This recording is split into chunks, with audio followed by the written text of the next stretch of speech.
Reborn as the Alpha's Mate, a werewolf shifter romance. Written by Lily Robert. Chapter 13. You dance beautifully, Lady Leandra. Kai's voice is silk over steel as he guides me across the floor. I force myself to smile up at him, playing the blushing Omega despite how his touch makes my skin crawl. You're too kind, my lord. Not at all. His eyes trail down my neck, lingering. I've been watching you, you know. You're quite enchanting. The heat under my skin spikes suddenly, a wave of dizziness making the room tilt. Oh? I bat my eyelashes, fighting the urge to knee him in the groin. Focus. This is exactly what you wanted. Too special for my cousin, I think.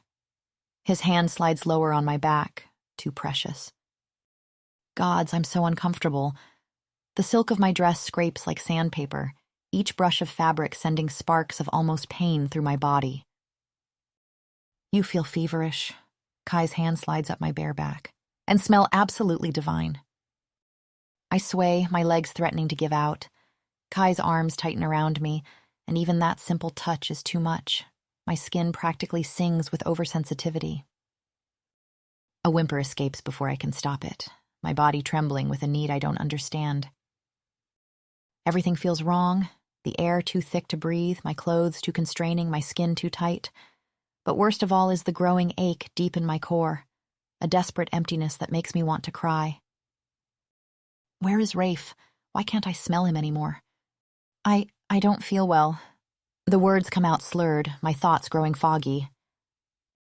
Poor thing. Kai's arm tightens around my waist. Would you like some water? I shake my head, letting my voice go breathy and weak. Please, I need to get away from here. It's too hot, too many people. Of course. His tone is solicitous, but his eyes gleam with triumph. Let me escort you somewhere private. Perfect. I catch Penny's eye across the room as Kai leads me out. The corridor spins around me as we walk. When did it get so hot in here? Where are we going? My voice comes out shakier than intended. Don't worry. Kai's fingers dig into my arm. I'll take very good care of you. A cramp tears through my lower abdomen, and suddenly all I can think about is Rafe. Why isn't he here? I need his scent, his touch, his... I stumble again, and Kai sweeps me into his arms. Poor thing, you're in heat, aren't you? Terror spikes through the haze, too soon. He wasn't supposed to guess yet. I force myself to nuzzle closer, whimpering, and his arms tighten possessively. We enter a small sitting room, and he lays me on a couch, kneeling beside me. His fingers trace my cheek, and it takes everything I have not to flinch away. Beautiful, he murmurs, and the word sounds like a threat. Such a lovely treat. Please, I'm not sure if I'm begging him to come closer or get away. Everything hurts. I'm panting. My skin feels like it's on fire. I need Rafe. The thought crashes through me with devastating clarity. My wolf howls for him, every cell in my body crying out for his touch, scent, and presence. The emptiness inside me feels like it's tearing me apart. I want to scream his name, to beg him to find me, to make this burning stop. This was a mistake. A terrible, terrible mistake. But Kai's hand is sliding down my neck, across my collarbone, and I can't even coordinate my muscles enough to push him away. My skin crawls beneath his touch, even as my treacherous body arches into it, seeking relief. So desperate, he grins, and all for me. His scent, white amber and frost, makes bile rise in my throat. It's all wrong. Everything about this is wrong. I need wood smoke and warm oak. Need strong hands and blue eyes and that rumbling growl that makes my wolf want to submit. Just a little longer, I tell myself as another wave of heat crashes through me. Penny will bring help soon. She has to. He buries his face in my neck, inhaling deeply. How I've missed you, my gorgeous pet. The endearment freezes my blood. No, he couldn't. I never thought I'd get to see you like this. His smile turns cruel. Reminds me of all those nights you'd drink yourself stupid and throw yourself at me. Remember that, baby? How needy you were. Terror claws up my throat as memories surface. His hands on me in the dark, his voice crooning praise as I tried to push him away. The heat makes everything sharper, more immediate, until I can't tell past from present. My skin feels like it's burning, and my lungs are struggling for air that's too thick and too hot. But then, his fingers tangle in my hair, yanking hard enough to make my eyes water. You'd pretend not to remember, go running to my cousin like a cheap whore. That was very, very bad of you, pet. Tears blur my vision as another cramp tears through me. The need for Rafe is a physical ache now, so intense it makes me want to sob. My wolf whines, desperate for its true alpha, for safety, for anything but this wrongness that surrounds me. The heat makes it impossible to think straight, to fight, to do anything but writhe helplessly as my body betrays me over and over. Kai's grip gentles, wiping away my tears with mock tenderness. His finger traces my bottom lip. But no more. Soon we'll be together again. You'll be good for me this time, won't you, Arya? My name on his lips stops my heart. As understanding dawns in my heat-addled brain, his smile grows wider and darker. I've walked right into his trap, and this time there's no one coming to save me. Chapter 14. Wrong, wrong, wrong. Everything about this is wrong. Where is Rafe? Why isn't he here? Need him to make this burning stop, to chase away the darkness that's closing in. But all I can smell is white amber and frost. All I can feel is hands that make my skin crawl, and I've never felt so alone, so helpless in my life. Kai's fingers trail down my neck, lingering over my pulse point. You smell divine like this, pet. So sweet. So vulnerable. My skin crawls as his touch dips lower. The heat makes everything worse. Every brush of his fingers sends sparks of unwanted sensation through my oversensitive skin. I try to focus on the necklace at my throat, on the sedative that could end this nightmare. But his hands are everywhere, and my fingers feel clumsy and useless. Do you need my help? His voice drops lower, darker. Should I take care of you like old times? Terror spikes through the heat haze. Old times? What old times? More gaps in my memory, more nights I can't quite remember. I need the necklace. Need to reach it, open it, drink before But he's watching my every move with those predator's eyes, and my arms feel like lead. Even if I could coordinate my trembling fingers enough to work the delicate mechanism, he'd stop me before I could bring it to my lips. Such a shame, Kai murmurs, finally stepping back. I should go before I lose control. His smile turns cruel. We wouldn't want that, would we, pet? He leaves, calling for help, and for a moment I just lie there, shaking. Is he really gone? Doesn't matter. I can't stay here. Can't let him come back, can't risk what he might do. I force myself onto my hands and knees, but the room tilts violently. The door... I need to get to the door. Or the window. Anywhere but here. My fingers scrabble at the necklace, but the clasp refuses to cooperate, sliding through my sweat-slick fingers. Come on, I whisper, voice cracking. Please, come on. The heat burns through me in waves, each one worse than the last. My arms give out, and I collapse back onto the couch, a sound somewhere between a whimper and a sob escaping my throat. The necklace feels impossibly heavy, my fingers too weak to work its mechanism. Even my wolf feels wrong, desperate and afraid in a way I've never known before. What if Kai comes back before help arrives? What if the help he called for isn't real at all? Black spots dance at the edges of my vision as panic claws up my throat. I can't fight like this, can't run, can't even open a simple necklace clasp. Being in heat sucks. Footsteps approach in the hallway. My heart nearly stops. Is it Kai, someone else? My trembling fingers make one last attempt at the necklace, but it's no use. Everything hurts. The world blurs around me, reality dissolving into pure sensation. Then warm hands cup my face, and that scent, wood smoke and warm oak, surrounds me. Alpha. I breathe, relief flooding through me. Rafe catches my hands in his, pressing soft kisses to my palms, and suddenly I can't remember why I wanted the necklace at all or to move at all. Why would I go anywhere when he is here?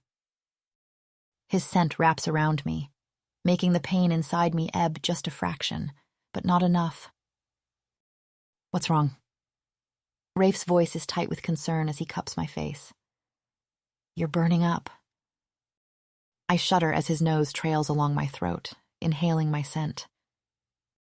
His growl vibrates through my bones, a deep, primal sound that makes my body respond. I feel the moment he realizes, his breath hitches and his hands tighten on me as though he's trying to anchor himself. You're in heat, he whispers, starting to pull back. His pupils dilate and I can see the struggle in his eyes, the way he's fighting something inside of him. I should get the healer, he whispers. His hands begin to pull back. No! I cry out, panic rising.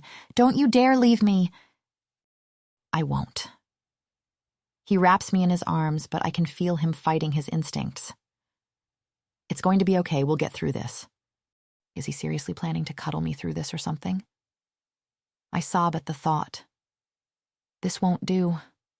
This won't do at all. There is a gnawing ache inside me, a fire that burns too hot, too fast. Without thinking, I arch my body against his, seeking relief. Rafe, I swear to God. I snap, my hands roaming over his chest, desperate to feel more of him. If you don't do something right now, I'll... His control slips just for a moment, and he growls, low in his throat. The sound makes me shiver with want. You don't know what you're asking for. Fuck you. I know what I need, and that's you. I press closer, nuzzling into his throat. Make it stop hurting, please. My hands slide down his chest to his abdomen, and I feel the muscles tense under my touch. Leandra, his voice trembles when he speaks again. We're not mated yet, I can't. Bullshit. I snarl, lifting my chin to meet his gaze. I'm in fucking heat, and it hurts. I need you. My hand moves lower, brushing against his belt, and I feel him shudder under my touch. Help me, I wail. Make it stop, please. There's a moment of pure tension, the air thick with both of our desires, but then he yanks me toward him, pressing our bodies together. Fuck, he groans. Through the haze, I hear him snarling at others, warning them back. The alpha aggression in his voice should frighten me, but instead, it makes me feel safe. Protected. Still, I tug at his shirt, needing his attention back on me. His lips crash onto mine, hungry, desperate. I can feel the fight in him is gone, swallowed up by the need we both share. I'm going to take care of you, sweetheart, he murmurs, nuzzling my temple. His words make me want to purr to show him how good I can be. But the burning under my skin is getting worse, and I can't stop the desperate sounds escaping my throat. Please, I gasp against his mouth.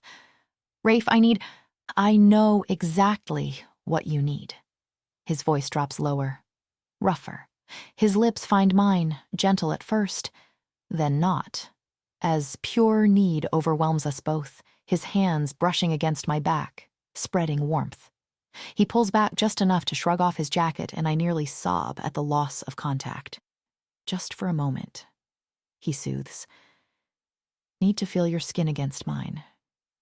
Can you be patient for me? I nod even as my hands reach for him.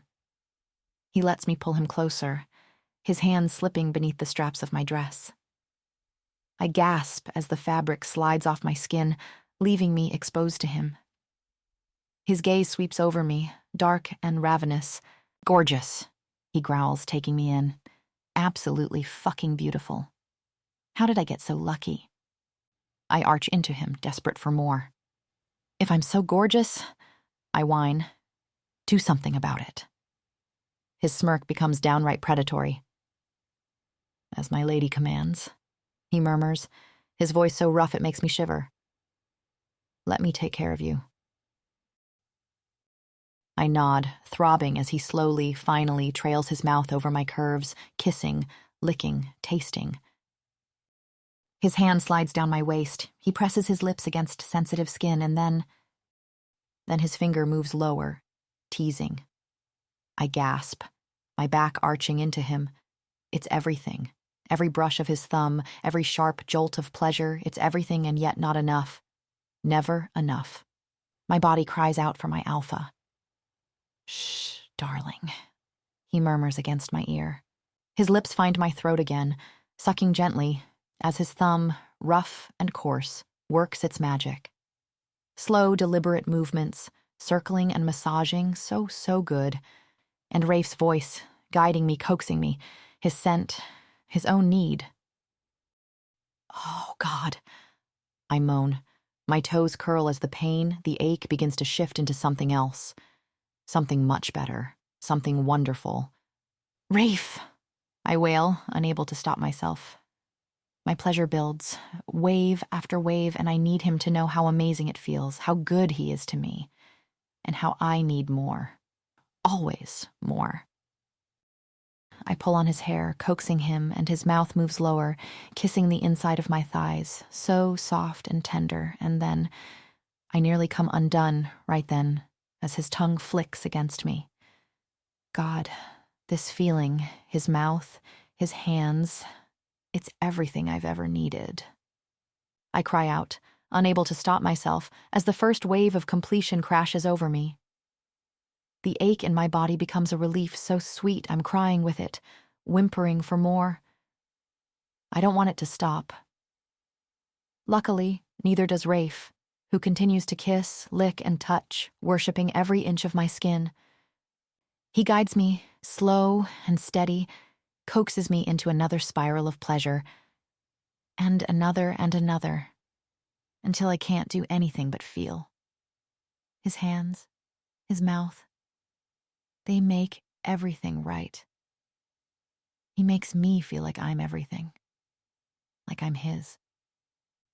As the night stretches into day, then night again, as I completely lose track of time and place and even identity, there's nothing but my mate, my alpha, tending to me, never leaving my side. Chapter 15. I wake slowly, muscles pleasantly sore, surrounded by warmth and contentment. Rafe's scent lingers on my skin, making my wolf purr with satisfaction. My body remembers every touch, every kiss, every gentle word he whispered against my skin. How he'd held me, never taking more than I could give, always putting my comfort first. Even when I'd begged him to claim me fully, he'd only smiled and kissed my forehead, promising to wait until we could both think clearly. I've never felt so safe, so cherished. Without opening my eyes, I reach for him. My lady? I jolt upright to find Penny hovering by my bedside and promptly yank the sheets up to my chin. What are you doing here? Go away! As I move, my fingers brush against the silver necklace still fastened around my throat, and another set of memories crashes through my pleasant haze. Kai's hands on my skin, his cruel smile as I'd tried desperately to reach the sedative. How terrified I'd been, certain he'd... My fingers close around the vial, drawing comfort from its presence. I'd been so desperate to open it, to escape into unconsciousness before he could, but then Rafe had come, and everything had been all right. Where's Rafe? I look around the room. My room, I realize with a sinking feeling, not where I remember being last. Penny's expression softens. Lord Raphael was called away by his father. He didn't want to leave, but... When? My voice comes out smaller than intended.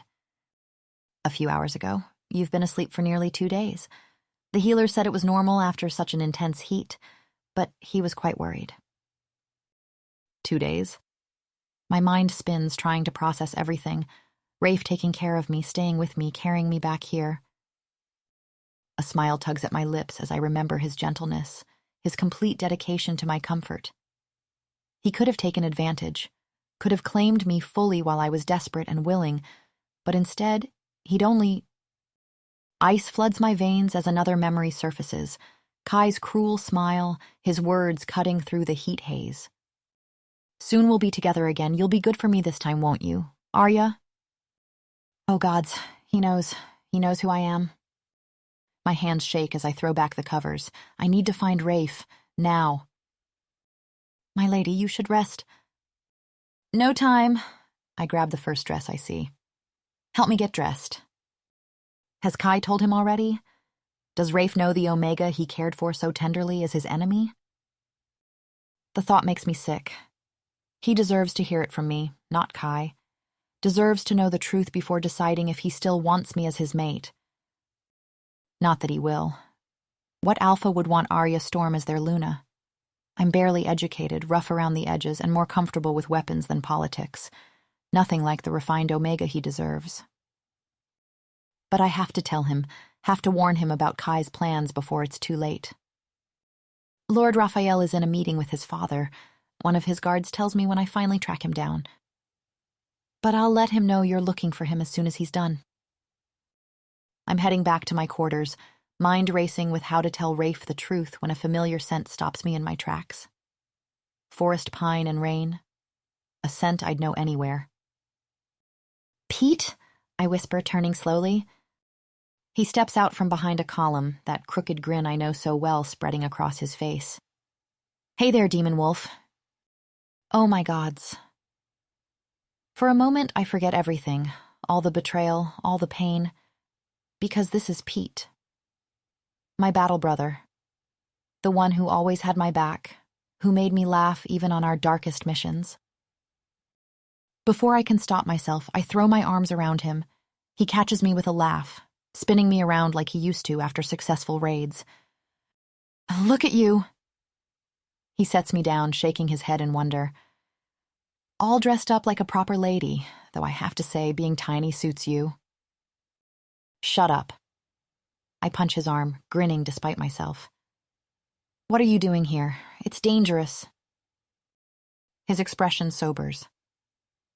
I need to talk to you, Arya, about what happened, about Zara's plans. None of it makes sense. My smile fades as reality crashes back. Pete, I can't... Please. He catches my hand, eyes earnest. Just talk to me. That's all I'm asking, I swear. A guard rounds the corner, hand going to his weapon at the sight of us. It's fine, I call out quickly. He's with me. Pete's always been the level-headed one, the voice of reason. If anyone would understand, would help me stop whatever Kai's planning. All right, I say finally, but not here. He leads me to an empty sitting room, closing the door behind us. For a moment, we just look at each other, and I realize how much I've missed him. Missed having someone who knew the real me. So, he grins, dropping onto a couch. An Omega, huh? Living the high life in the Alpha's house? Quite the upgrade from sleeping in caves? But something feels off now that we're alone. The room suddenly seems smaller, the air thicker. What do you want, Pete? I ask, staying by the door. His smile fades. Kai sent me to bring you back. My blood runs cold. What? He needs you, Arya. Says there's so much you don't understand. I back towards the door. Gods, I'm such an idiot. Following him blindly just because he smiled at me? Falling right back into old patterns of trust, like the past few weeks never happened? Of course Kai sent him. How else would Pete even know I was Arya? If I was a character in one of those romance novels the maids are always reading, readers would be screaming at the pages right now about my stupidity.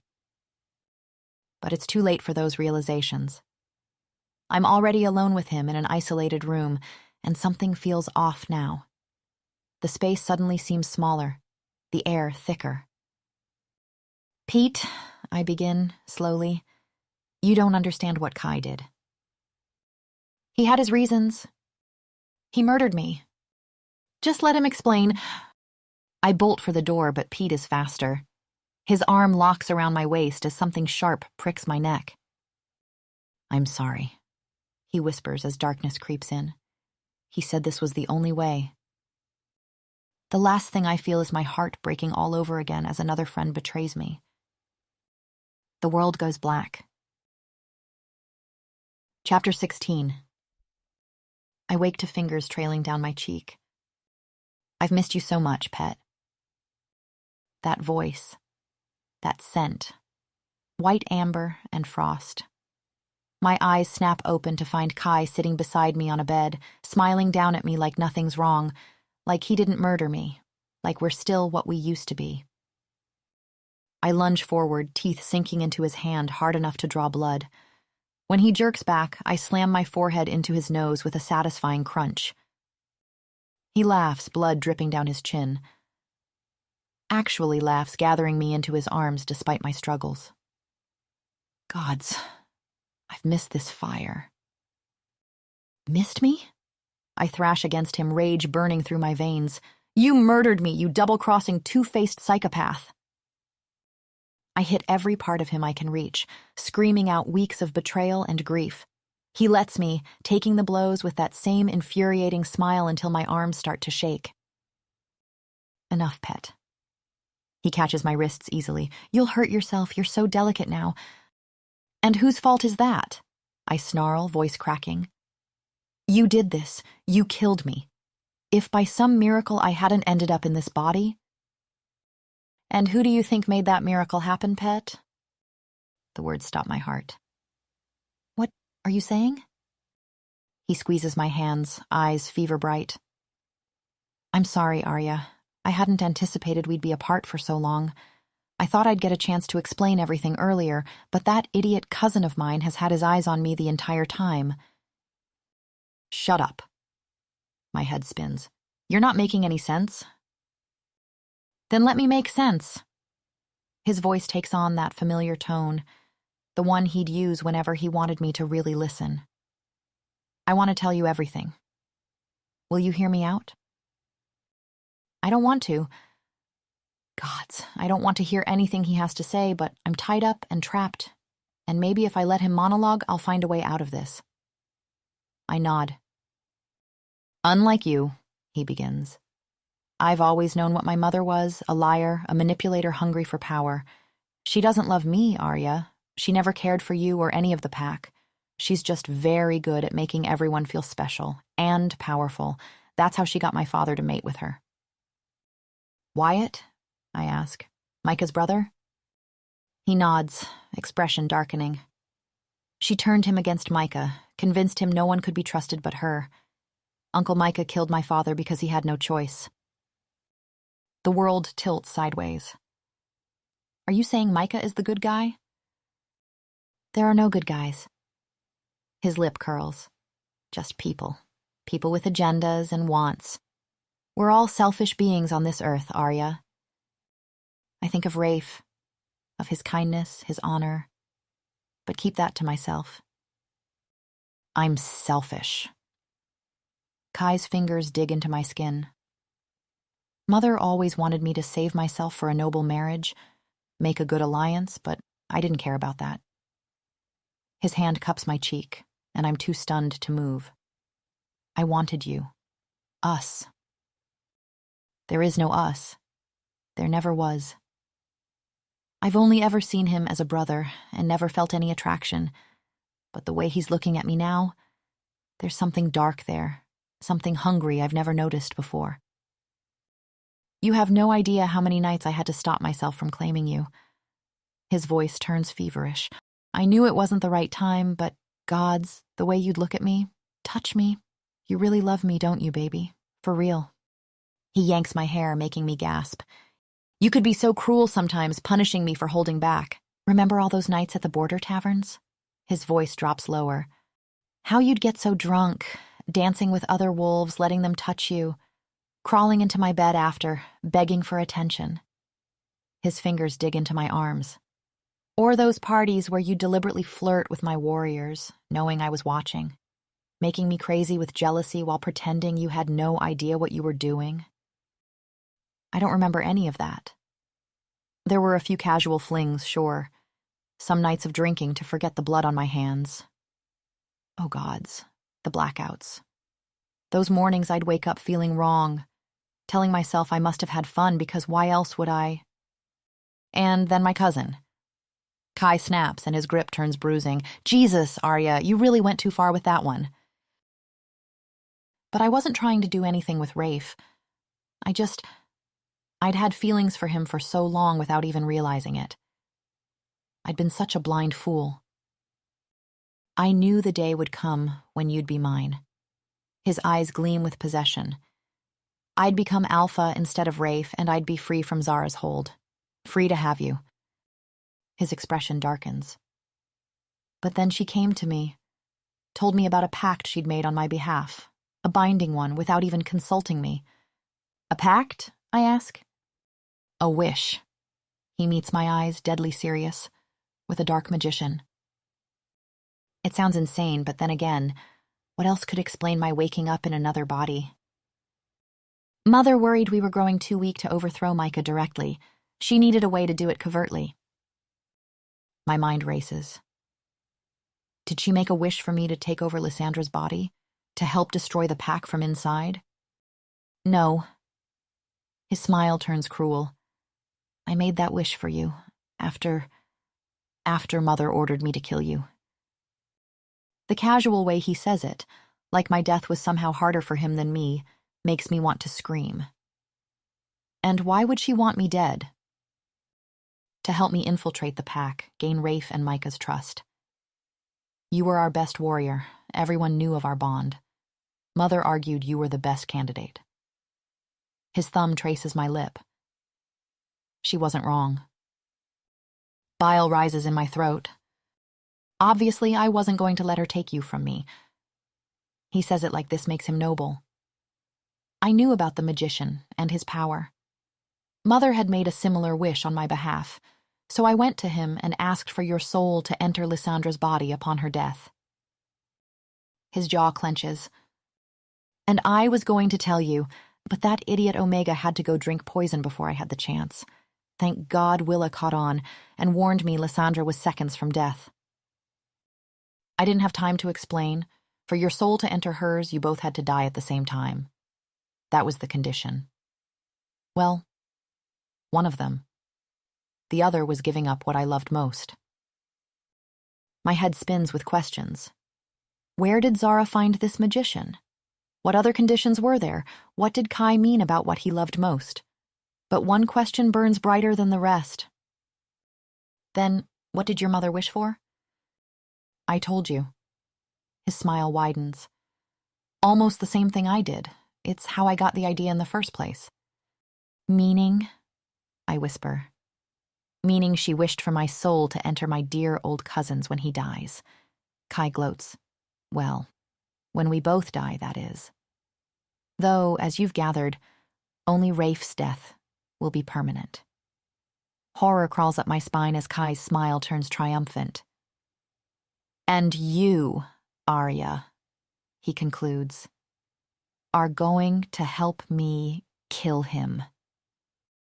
Chapter 17. You're going to help me kill him. The words echo in my head as horror spreads through my veins like ice. Rafe. Kai wants to kill Rafe, wants to steal his body, destroy everything he is, everything that makes him him. My chest constricts so tight I can barely breathe. The thought of Rafe dying, of his warmth, his honor, his gentle heart being erased and replaced by Kai's darkness, it's unbearable. Gods, I can't let that happen. I can't. And the packs, both packs would fall under Kai's control. He'd have Rafe's position, Rafe's power, wearing Rafe's face while he destroyed everything Rafe has worked to build.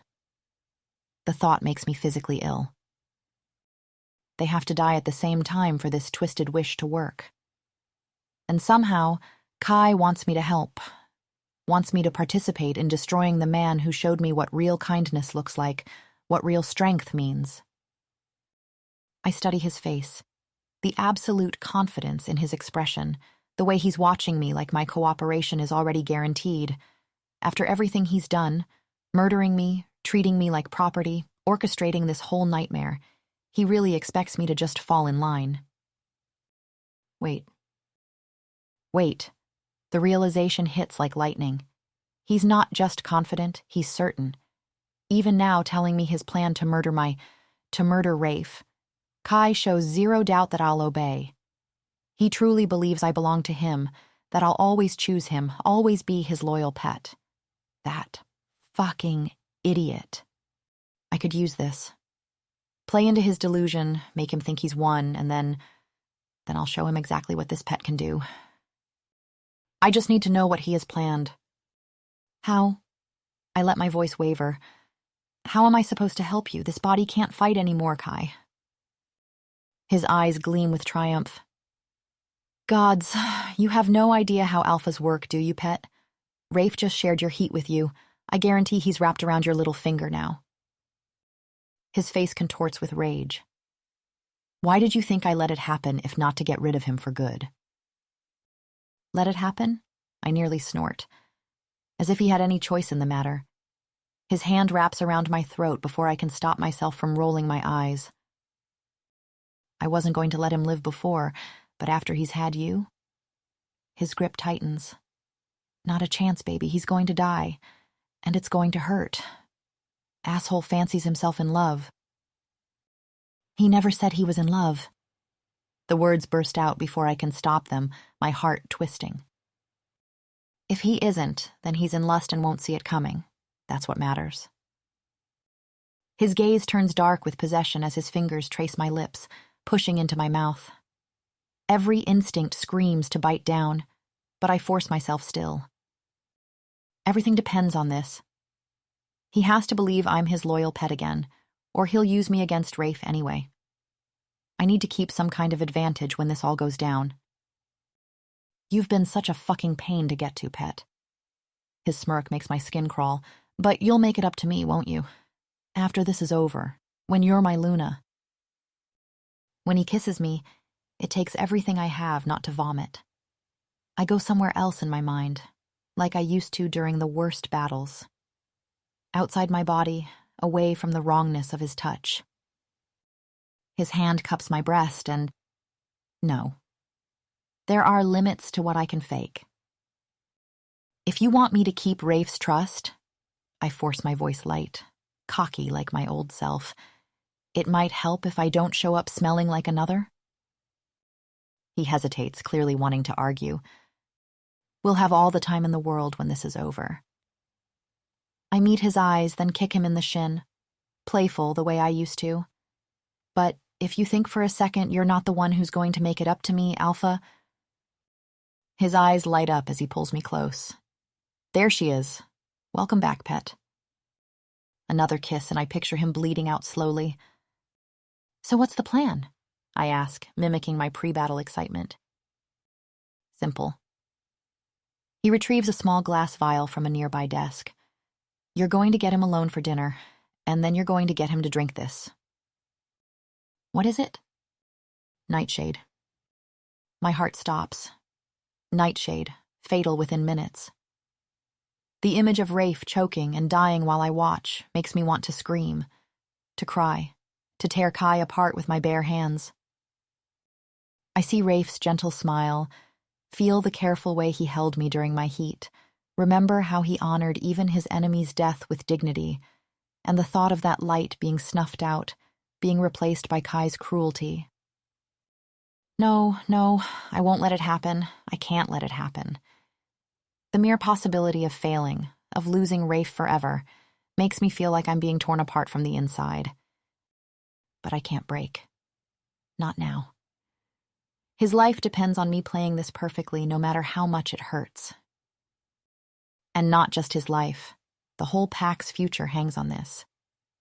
They've all been conditioned like I was, like Pete, blind loyalty to monsters wearing friendly faces. I have to end this.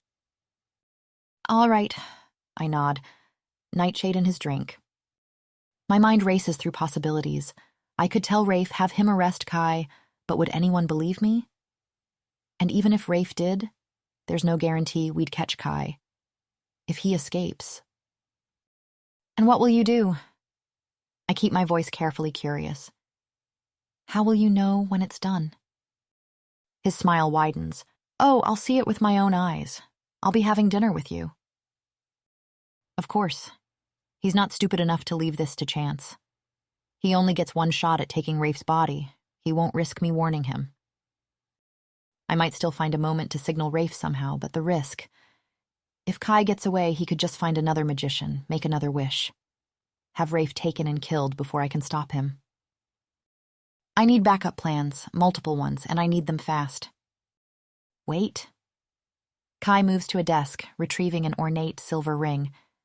It's beautiful, delicate filigree wrapping around what looks like, a hidden compartment. I had this made for you. He carefully pours the nightshade into the ring's secret chamber. Consider it your first lesson in Omega warfare. These little tricks will serve you well as my Luna. The words make my skin crawl, but then I feel the weight of Isolde's necklace still around my throat. The necklace contains a sedative so potent it mimics death. The necklace Kai doesn't know about. I can use this somehow, I think, hope flickering in my chest. Kai thinks he's teaching me Omega tricks, but Isolde already showed me this game, and she played it better. Let's get you back to your fiancé, pet. Kai's fingers graze my cheek. I'm sure he must be wondering where his little Omega has gone. As he leads me out, my mind races. How do you outmaneuver someone who's been planning this for months? Someone who thinks he knows you better than you know yourself? But then I remember, he doesn't know me at all. He knows the pet he created, the soldier he shaped, but that's not who I am anymore. I'm something new. Warrior and Omega both, combining Arya's strength with Lysandra's cunning. And he's about to learn that the hard way. Chapter 18. The firelight casts shifting shadows across Kai's face as he lounges in my reception room like he owns it, like he owns me. You look beautiful tonight, pet. His eyes never leave me, haven't left me since we arrived. Not even when the maids started setting up the dinner table by the window.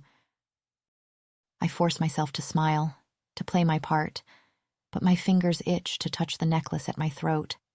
I can feel its weight against my skin, but somehow that's not enough. I need to check it's still there, still sealed, still my one chance at saving Rafe. Penny moves around the table, arranging place settings for 3 with sharp, angry movements. When she catches Kai watching me, her hands clench around a crystal wine glass hard enough that I worry it might shatter. Half-formed plans spin through my mind, each more desperate than the last. I need to get the sedative into Kai's drink somehow, need to take him out before he can hurt Rafe. But how? I've been a warrior all my life, direct, straightforward, meeting threats head-on. 2 weeks as an Omega hasn't exactly prepared me for subtle warfare and secret poisons. And Rafe's life hangs in the balance. One wrong move, one mistake, and... Is he coming? I ask Penny, hating how small my voice sounds. Did you tell him? He'll be here shortly, my lady. Her eyes flash with protective fury as she glares at Kai. Very shortly. Kai just smiles wider, reaching for my hand like he's trying to comfort me. Once I would have believed that gesture. Now I see it for what it is. Another reminder of his control, his ownership. My fingers curl into fists in my lap.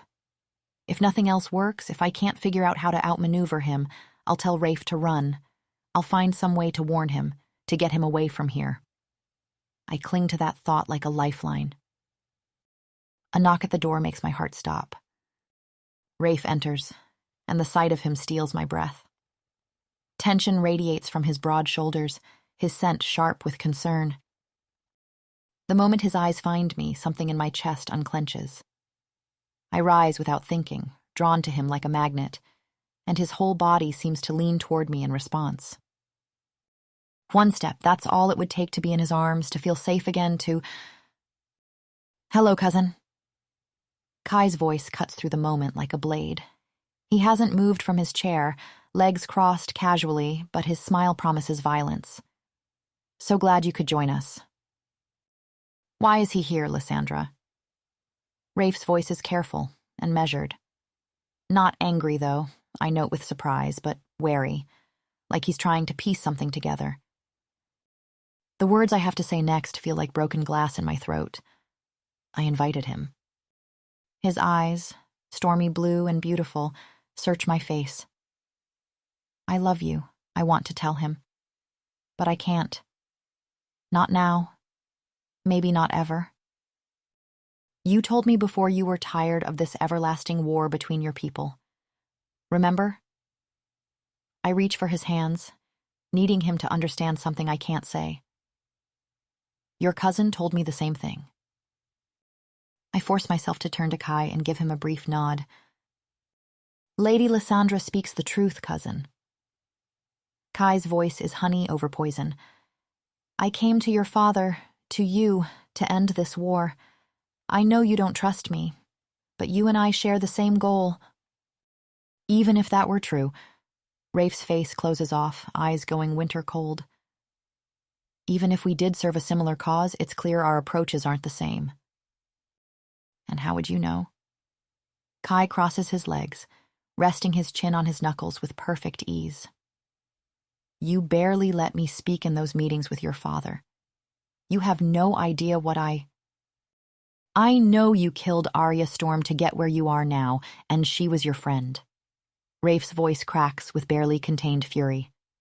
She believed in you, she trusted you, and you betrayed that trust. My heart threatens to burst from my chest, but I force my breathing steady. Even now, he's defending me, the real me. So this is about Arya, then. Kai's laugh is sharp. This is about how you treat your people. Rafe snarls. Like they're fodder, disposable. Please. I lay my hand on Rafe's arm, feeling him subtly relax at my touch. Let us sit down and talk it over like civilized people. Arguing isn't going to solve anything. I think we all agree on that. Kai smiles and nods encouragingly. Rafe's jaw clenches, but he doesn't protest. I'll pour the wine. I move toward the table, hands steady through sheer force of will. I think everyone could use a bit of cooling off. I pour 2 glasses, one for each of them. This is it, my chance. I reach for my necklace. Thank you, pet. Kai's breath ghosts across my neck as his hand wraps around mine on his glass. He takes a long sip before moving away, and my heart sinks. I heard you gave Arya a proper burial, Rafe. He positions himself between us, blocking my view. Our agreed-upon diversion, my moment to poison Rafe's drink. My fingers play nervously with the ring as Rafe's voice turns to ice. So, you care about how the friend you murdered was buried? Of course I do. I didn't want to kill her.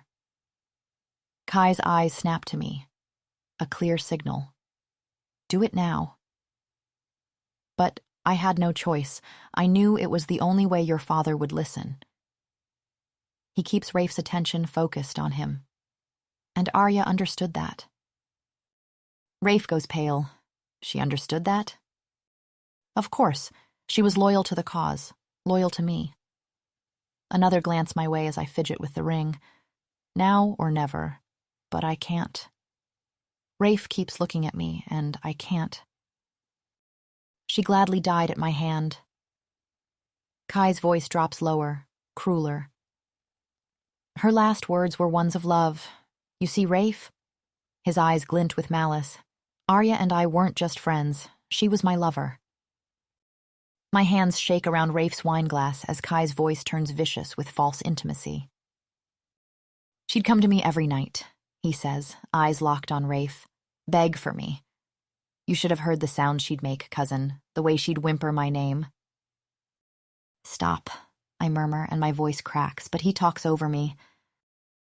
She was insatiable. Kai laughs a mean laugh, would do anything I asked. Please, Kai. He mimics in a high voice. I need you. I'm yours, only yours.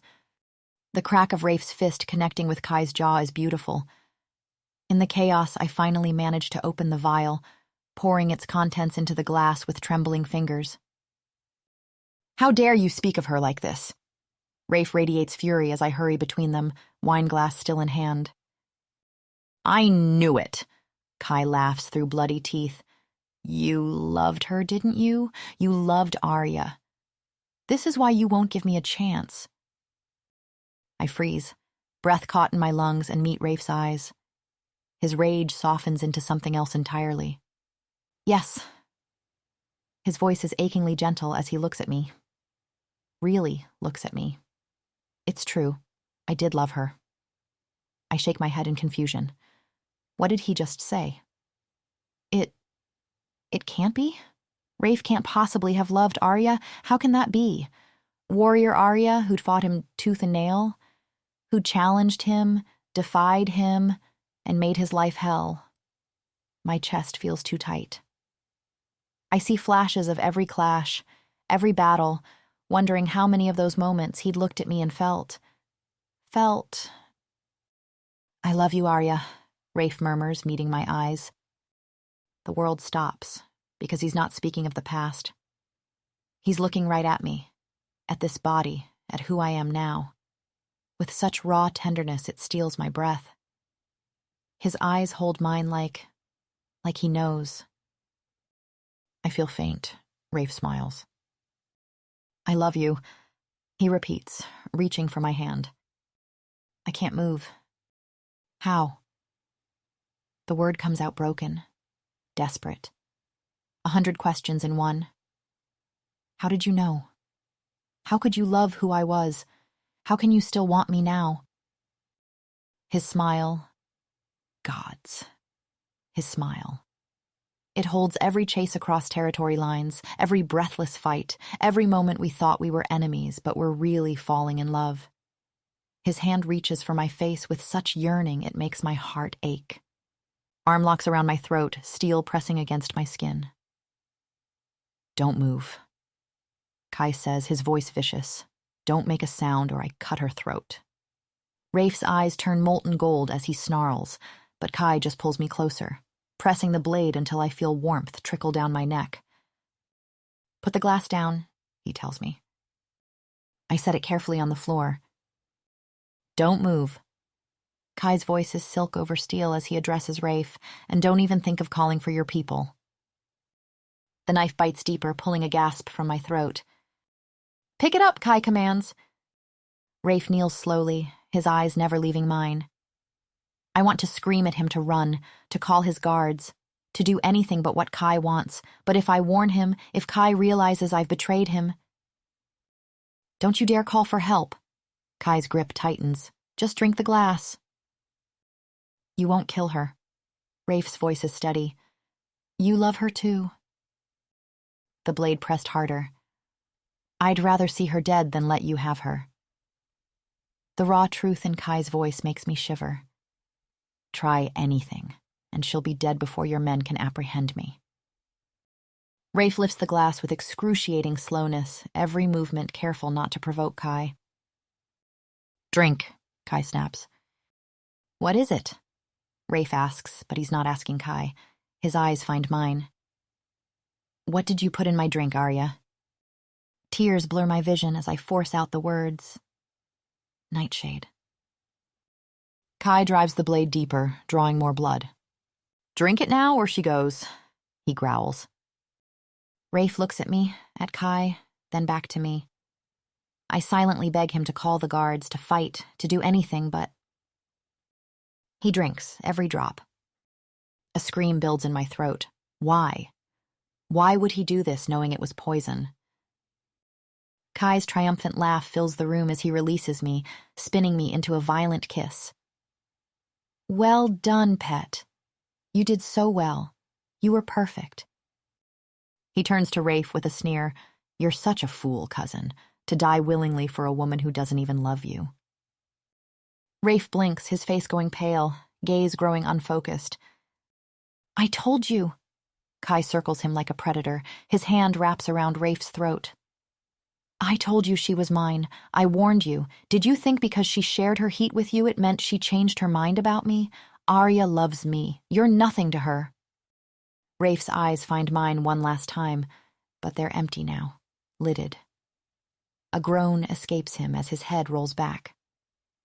When Kai kicks him, he doesn't even react, just crumples to the ground. Kai drops his knife and kneels beside him, checking his pulse with a dark chuckle. Now. I grab the knife Kai dropped, and in one fluid motion drive it deep into his neck. He gasps, hand still on Rafe's throat. "You're right," he gurgles through the blood. "No time to waste, thank you, pet." "You're welcome." I stab him again, and again and again. I can't look at Rafe. If I do, I'll drop the knife, and I can't risk that. Not yet. So I keep stabbing, one thrust for each time he stabbed me in that forest. When he starts to fall, I ease him down, meeting his eyes as he bleeds out. "I'll be seeing you soon." His bloody fingers brush my cheek. I smile, then spit in his face. "You'll be seeing me never, you piece of shit." His eyes widen despite his weakness. "But," blood bubbles from his lips. "Rafe is fine." I twist the knife. "You won't be taking over his body. Oh, and by the way," another stab. "I'm not your pet." Stab. "You disgust me." Stab. "And you're an idiot. I never loved you. Never. What I feel for Rafe has nothing to do with you. From now on, no part of my life will have anything to do with you." One final thrust, and I watch the light fade from his eyes before dropping the knife and scrambling to Rafe. My hands shake as I cradle his face, pull him into my lap. He's so still, so pale. His heartbeat is so faint, I'm terrified I made a mistake, grabbed the wrong vial, switched the wrong drinks. "Rafe?" I shake him gently, but he remains limp and lifeless. So peaceful in his slumber he could be. Sobbing, I tear open his shirt and press my ear to his chest, desperately listening for his heartbeat. That's how the guards find me when they burst in, Penny and Hudson in the lead, me clutching Rafe's seemingly lifeless body beside Kai's very dead one. What is the meaning of this? Hudson's hand goes to his weapon. I don't want to move. Don't want to stop touching Rafe, stop counting each precious heartbeat. But I have to. Rising slowly, I meet Hudson's eyes. "Kai tried to kill us. Lord Raphael is alive." "Alive?" Hudson advances, reaching for me. He sure as hell doesn't look... He's asleep. My voice cracks like a whip as I stand. "And don't you dare put your hands on me, Captain Hudson. I am Rafe's mate and the future Luna of this pack." I lift my chin. "Remember your place." Penny squeals beside the guards while Hudson gapes, fury warring with doubt and, underneath it all, respect. "Excuse me, but you're not mated to him yet," a guard starts. "Silence!" I interrupt. They all lower their eyes. As you must know, I was in heat days ago. Rafe stayed with me during that time. That makes me his. I let the implication hang in the air, not quite lying about a mark that doesn't exist. "Go find a healer and Alpha Micah. Let him know I need to tell him what transpired here." I command Hudson, then gesture to Penny and another guard. "You two, help me move my mate to bed. He'll be sleeping for a while." As they lift him carefully, I brush the hair from his forehead. I'll be the Luna he needs until he wakes, protecting him, leading in his stead. And then I'll accept whatever punishment he decides I deserve. Chapter 19. I sit beside Rafe's bed as dawn breaks, watching the steady rise and fall of his chest. The healers have confirmed twice now that Kai is dead, and Rafe is merely sleeping, but my hands still shake every time I check his pulse. A little color has returned to his cheeks at least. He no longer looks like he did in those terrifying moments after drinking what he believed was poison. Moments when I thought I'd lost him forever. I can't stop thinking about it. How he drank that glass knowing exactly what he thought was in it, just to protect me. The memory makes my chest ache. Why would he do that? Why would anyone think I was worth such a sacrifice? Dawn breaks outside the window as I keep my vigil beside Rafe's bed. By some miracle, the guards have let me stay with him, probably because I've been playing the part of their future Luna so convincingly. Fake it till you make it, as they say. The healers confirmed hours ago that Kai is dead, and Rafe is just sleeping, which had briefly calmed my racing heart. But now anxiety claws at my chest again because it's been so long and he still hasn't woken. At least some color has returned to his cheeks. His chest rises and falls peacefully now, so he doesn't look as still and lifeless as he did before. But watching him like this, knowing I'm the one who drugged him, knowing he willingly drank what he believed was poison just to save my life, makes me feel sick with guilt. I still can't wrap my mind around why he would do that. I was so sure he'd turned against Kai. But mostly I'm angry with myself. I should have just told him the truth from the beginning.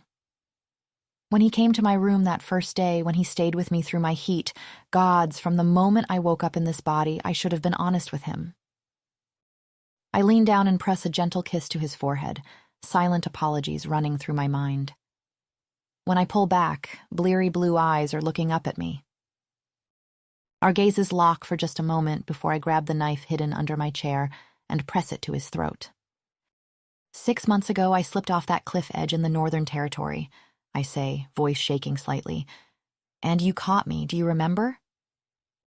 His eyes slowly focus, searching my face with furrowed brows. My heart plummets. Isolde had warned the sedative would give the impression of death. But what if that had been enough? What if somehow Kai had managed to take over Rafe's body in those crucial moments? The thought makes my hand shake where I hold the blade. Do you remember? I press the knife harder against his throat, desperate for some sign that it's really him. He nods slowly, those storm blue eyes never leaving mine. Even now, half drugged and at knife point, he's beautiful enough to make my chest ache. What did I say before I ran? The words come out rough with fear. He frowns slightly. Arya. He starts to shift away, but I can't let him. Can't risk being wrong about this. In one fluid motion, I'm on top of him, pinning him down with my body weight, knife steady at his throat. My heart pounds so hard I can barely hear my own voice. What did I say? I repeat. And then, oh gods, that familiar smirk curves his lips. You said you wished things were different. Relief hits me so hard I feel dizzy. The knife clatters to the floor as memories flood back. That cliff edge, his arms catching me, the way he'd looked at me then. Obviously, he adds, eyes gleaming, because you desperately wanted me to kiss you. Heat floods my cheeks as I punch his arm. Shut up. I try to scramble off his lap, but his hands catch my waist, holding me in place. The casual strength in his grip makes my skin tingle. What happened? He glances around, confusion clouding his features. The morning light catches his face, highlighting the sharp line of his jaw, the sweep of his lashes. A whole lot of things. My voice comes out shakier than intended, throat tight with emotion because it's really him, my Rafe, alive and safe while Kai lies cold and dead. You didn't kill me. He observes, meeting my eyes. At loss for words, I just shake my head. Did you think I would? I finally murmur, holding back my tears because I don't deserve to cry when he's the one who thought I might kill him. His hands rub circles against my waist, warm and pleasant. It soothes me. Where's Kai? He asks carefully. Just hearing that name makes me grimace. Not sure what they did with his body, I admit. But he's dead. Rafe nods slowly, processing. Right. He clears his throat. I'm sorry for your... I'm the one who killed him. I interrupt, the words sharp and fast. So you really don't have to be sorry, Rafe? I'm not. This time when I move away, he lets me go, somehow sensing the tension coiling through my shoulders. I'm only sorry that I wanted to kill him myself so badly that I let you get hurt in the process, I confess. Shame burns in my chest. I should have acted sooner, should have found another way. I told myself I wanted to save you, and I did. But I also wanted revenge, and I'm sorry, Rafe. His large hand wraps around mine, but I can't meet his eyes, can't bear to see judgment or disappointment there. "So it really is you," he murmurs. His voice is soft with wonder. "Oh." My head snaps up at his tone and the warmth in his expression, like he's genuinely happy to see me, to know who I really am, steals my breath away. "Yes, The words tangle in my throat. After so long hiding behind Lysandra's face, speaking to him as myself feels both liberating and terrifying. She had been a shield between us, letting me start fresh, but now that shield is gone and I feel raw, exposed. "I'm sorry about Lysandra," I manage finally. "She's gone." His expression shifts and I rush to add, "We didn't kill her. I mean, Kai was planning to, but I'd never even heard of her. In the end, I swallow hard. From what I gathered, she took her own life." Rafe nods, troubled shadows crossing his face. "Yes, I know." His fingers tighten around mine. "I didn't know her well, but her family, well, she came from a very traditional pack. Being my mate wasn't her choice. She couldn't say no. It never sat right with me." I nod, thinking of Isolde's cold discipline, her obsession with perfection. "But what I still don't understand is how you ended up in her body," he says softly. The whole story spills out then. Kai's wish, the dark magician, Zara's plans. His face darkens when I explain how they'd plotted to take his body, but brightens when I assure him he's safe now that Kai is dead. "Though perhaps we should try to find that dark magician just to make sure," I add. He nods thoughtfully as I admit, "I only found out about all this yesterday, but..." My voice catches. There's more I need to say, truths that have been burning inside me. "I'm so sorry," I whisper. "I should have told you the truth from the beginning. I was scared. I thought you were the enemy. I didn't know how to trust you." Shame burns in my cheeks. I realize now I've been conditioned my whole life to trust no one but Zara, and to some extent Kai. And it's not just me, my entire pack. They're all being lied to. They need help. I know. Rafe's hand squeezes mine, his touch anchoring me. "We'll help them, I promise." "We?" Hope flutters in my chest at the thought that he might let me help. His smile brightens. "Well, yes. It will be much easier to rally Zara's people with your help. You were one of them, after all." "Right." I nod, feeling oddly disappointed for some reason. "Of course. Besides," he adds casually, "as my Luna and equal, I expect you to participate in such matters." "As your Luna?" The words come out small and stunned. Rafe's expression shifts from playful to uncertain, doubt clouding his features. "Oh. Well, unless you'd rather not, of course." "What?" Heat flares in my chest. "It's not about what I want at all." "It's not?" He looks genuinely confused, brows drawing together. "No, you idiot." The words burst out. "It's about me being perfectly unfit for the role. I can't be a Luna, least of all yours." He opens his mouth to speak, but I cut him off, all my insecurities spilling out in a rush. I know what being Luna entails now. I've seen it up close, and I'm nowhere near qualified. I'm coarse, uneducated. All I know how to do is fight. I'm not worthy of the position. I'm not... My voice cracks. I'm not good enough. Before I can spiral further, Rafe pulls me towards him, his large hand cradling my face with a gentleness that stuns me into silence. "Don't," he commands softly, his thumb caressing my cheek with deliberate, soothing strokes. "I don't ever want to hear you speak like this about my mate again." Tears spill over, tracing warm paths down my cheeks as he gazes at me, his look intense, adoring, as if I'm the most precious treasure he's ever beheld. It aches, this feeling, because deep down, I fear I don't deserve such devotion. "You don't understand," I whisper, my voice trembling. "You're an alpha.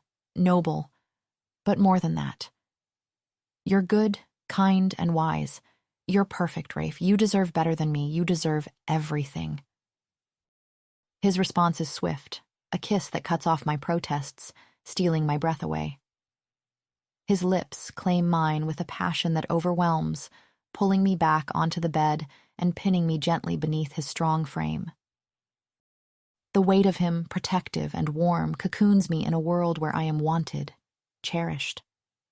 Though I know I should resist, protest that I don't deserve this, his tenderness unravels all my defenses.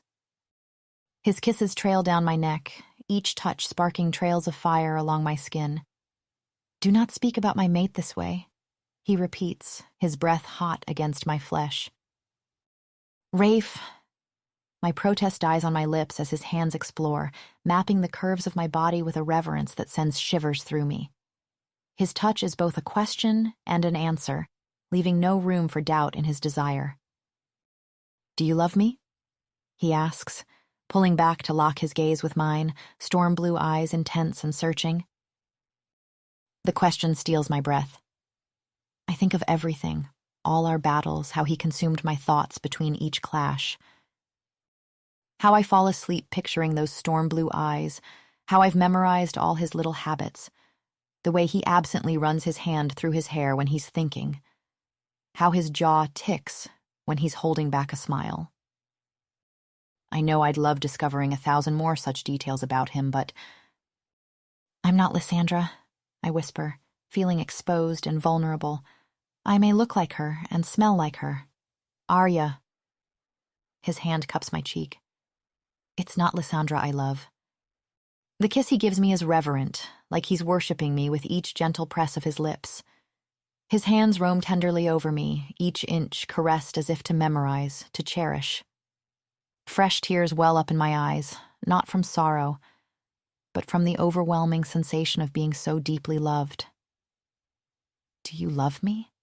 he insists against my lips, the warmth of his breath mingling with mine. "Yes." The word is a broken moan, filled with all the love I feel and all the fears I face. "God, Rafe, of course I—" His smile presses against my mouth. "Yeah," he nods. "I thought so." His hand cups my cheek again. "Look at me," he coaxes, his touch so gentle, so encouraging that I can't help but obey. His thumb brushes away my tears as our eyes meet. "Will you be mine?" His question is soft, a whisper that promises forever. "You, Arya Storm." I nod, letting the tears fall freely now, and then we're kissing again, deep and slow and perfect, like we have all the time in the world, like this is exactly where we're meant to be. "My fierce warrior," he murmurs, "my beautiful brave mate." Each touch makes me feel cherished in a way I've never known before. This isn't the desperate need of my heat. This is something deeper. His fingers trail down my spine as he pulls me closer, and I shiver at how right it feels to be held by him. "I've loved you for so long," he confesses between kisses. "Even when we were enemies. Maybe especially then." His lips find my throat, making me gasp. "The way you'd fight me with everything you had, never backing down." "I used to dream about you," I admit, my voice shaky as his hands explore. He pulls back just enough to smirk at me. "And what happened in these dreams?" Heat floods my cheeks. "I think you know," I whisper.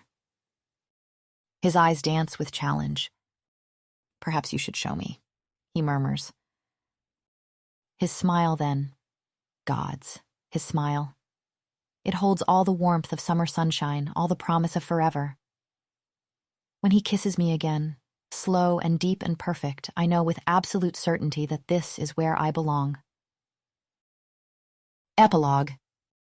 3 years after Kai's death, I stand before our combined packs wearing my own face. The path here wasn't easy. Every step was a battle, not just with others, but with myself. The first months were the hardest. My new body felt like a prison sometimes, weaker, smaller, ruled by instincts I didn't understand. During council meetings, I'd find myself wanting to bare my throat when Rafe spoke in his alpha voice. In training, my muscles would fail me when my mind knew exactly what to do. More than once, I'd fled to my chambers in frustrated tears. "Your strength isn't gone," Penny would remind me, helping me up after yet another failed sparring match. "It's just different now." She was right.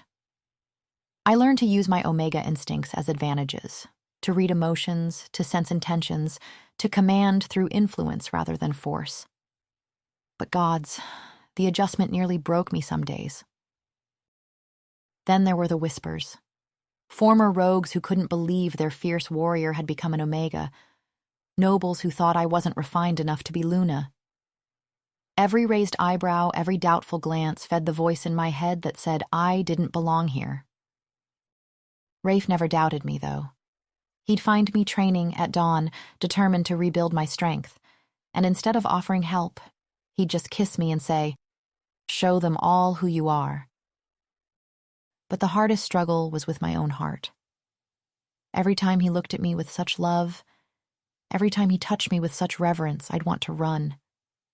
How could someone like him want someone like me? I felt like I was robbing him of his chance to be happy, to find someone worthy of him.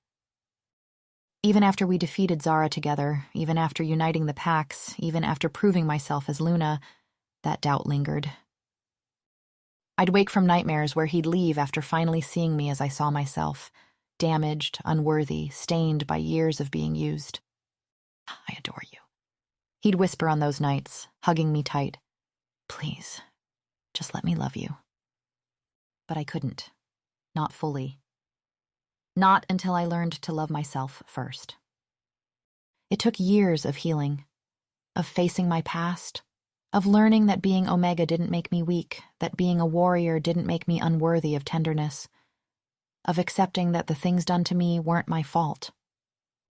Only then did I finally feel ready to accept his mark, to truly believe I deserved the love I saw in his eyes. His kisses trailed down my throat, each touch reverent, claiming. For the first time, I find myself melting into the sensation completely, with no reservations. No voice in my head whisper that I'm just a weapon, a pawn to be used. There's only Rafe, his hands on my skin, his scent surrounding me, his love radiating through every careful touch. "You're everything," he murmurs against my collarbone. "I love you so much." And for once, I believe him. Because I'm not just a shield or a soldier anymore. I'm a person, whole, real, and profoundly loved by the most incredible man I've ever known. Tonight, when his mouth claims mine with an urgency that sears, his hands exploring my body with exquisite care, each touch ignites a slow burn that melts every last bit of my resistance, drawing out soft sounds from my throat that would have embarrassed me once. But now, I let them come freely. Let my moans and sigh weave into the air between us, wanting him to know exactly how he makes me feel. The heat that builds between us is slow and sweet, yet it transcends mere physical need. It's a soul-deep yearning to be entirely his, to entwine our destinies and souls in the most intimate way possible. "Mark me," I gasp against his lips, the words barely a whisper but laden with all the desire I feel coursing through me. He pulls back just enough to search my eyes, a flicker of surprise and awe in his gaze. "What did you just say?" he breathes. I laugh softly, the sound tinged with need, and trace my tongue lightly along his throat, tasting the salt of his skin. "You heard me?" I laugh. His groan is deep, resonating against my lips, filled with longing and hesitation. "Are you sure?" he asks, his voice rough with emotion. I have never been more sure of anything. My fingers tangle in his hair, gently pulling his head back as I bare my throat to him, an offering, a plea. When he bites down, the sensation catapults beyond pain into pure ecstasy. Pleasure and profound connection surge through me, radiating from the mark, making me cry out his name as our bond snaps vibrantly into place. Suddenly, I'm awash in his emotions, his overwhelming love, his fierce desire, his exultant joy at finally being bonded. It's overwhelming, beautiful, a cascade of feelings that brings tears of happiness to my eyes. My turn, I whisper against his skin, already craving the intoxicating connection that now binds us. My teeth find the tender skin of his throat, and as I mark him, the bond deepens, weaving our essences together in a tapestry of shared souls and destinies. After that, it's pure magic. When he finally takes me, it feels as though our very essences are merging, passion and love spiraling into an exquisite crescendo that lifts us beyond the confines of our bodies. We explore each other and the new dimension of sensation our bond offers, reveling in the perfect unity we've discovered. Through it all, I am enveloped in joy, in rightness, in the absolute certainty that I am exactly where I am meant to be. In his arms, in his heart, in his soul. Forever. Thanks so much for watching. I truly hope you enjoyed the ending as much as I loved creating it. Even though I had to censor a big chunk of it to comply with YouTube guidelines, if you catch my drift. Your thoughts and feedback mean the world to me, so please don't hesitate to leave a comment below. I love hearing from you. And if you liked the video, give it a thumbs up to let me know. Your support keeps this channel going. Have a wonderful day.